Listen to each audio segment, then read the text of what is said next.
ফিলিস্তিনি প্রতিরোধ যোদ্ধাদের মুখপাত্র ছিলেন আবু ওবায়দা। প্রায় 2 দশকেরও বেশি সময় ধরে কাজ করেছেন হামাসের হয়ে। যুদ্ধক্ষেত্র থেকে গাজায় আগ্রাসন আর স্বাধীনতাকামীদের আপডেট জানাতেন তিনি, তুলে ধরতেন হামাসের বক্তব্য। এবার নিজেই পরিণত হয়েছেন খবরে। আইডিএফ ও ইসরায়েলি গোয়েন্দা সংস্থা শিন বেইতের যৌথ অভিযানে নিহত হন হামাসের সামরিক শাখার মুখপাত্র আবু ওবায়দা। মৃত্যুর খবর নিশ্চিত করেছে তার পরিবারও। ফিলিস্তিনের কেফিয়াতে ঢাকা মুখ, তবে কণ্ঠে ইসরায়েলি আগ্রাসনের জোর প্রতিবাদ। টেলিভিশনের পর্দায় তুলে ধরতেন হামাসের দৃষ্টিকোণ থেকে গাজা যুদ্ধের বাস্তবতা।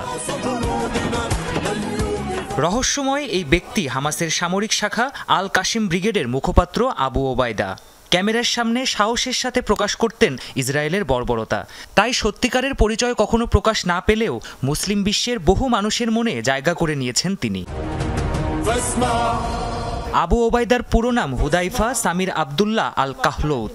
ধারণা করা হয় মহানবী হজরত মুহাম্মদ সাল্লাল্লাহু আলাইহি ওয়াসাল্লামের অন্যতম ঘনিষ্ঠ সহকারী আবু ওবায়দা ইবনে আল জাররার নাম থেকে অনুপ্রাণিত হয়েই এর ছদ্মনাম গ্রহণ করেন তিনি। 1948 সালে ফিলিস্তিন থেকে তার পরিবারকে বিতাড়িত করে চরমপন্থী ইহুদিরা। এরপর গাজার এক ছোট্ট গ্রামে বসবাস শুরু করেন তারা।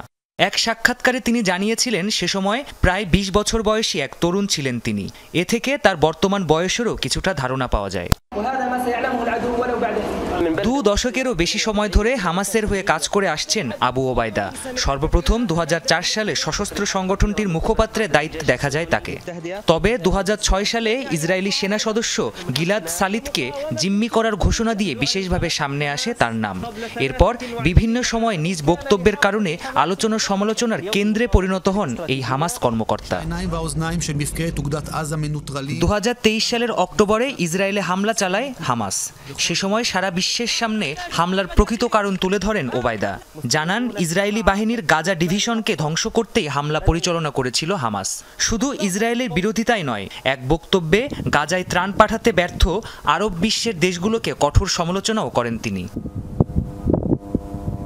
এসব কারণে বরাবরই ইসরায়েলি বাহিনীর অন্যতম প্রধান লক্ষ্যবস্তুতে পরিণত হন ওবায়দা। বেশ কয়েকবার তাকে হত্যার চেষ্টা করে তেল আবিব। সর্বশেষ গেল মাসের 18 তারিখ ক্যামেরার সামনে দেখা যায় তাকে। সে সময় চলমান শান্তি আলোচনা সফল হবে বলে আশা প্রকাশ করেন হামাসের সেনা মুখপাত্র।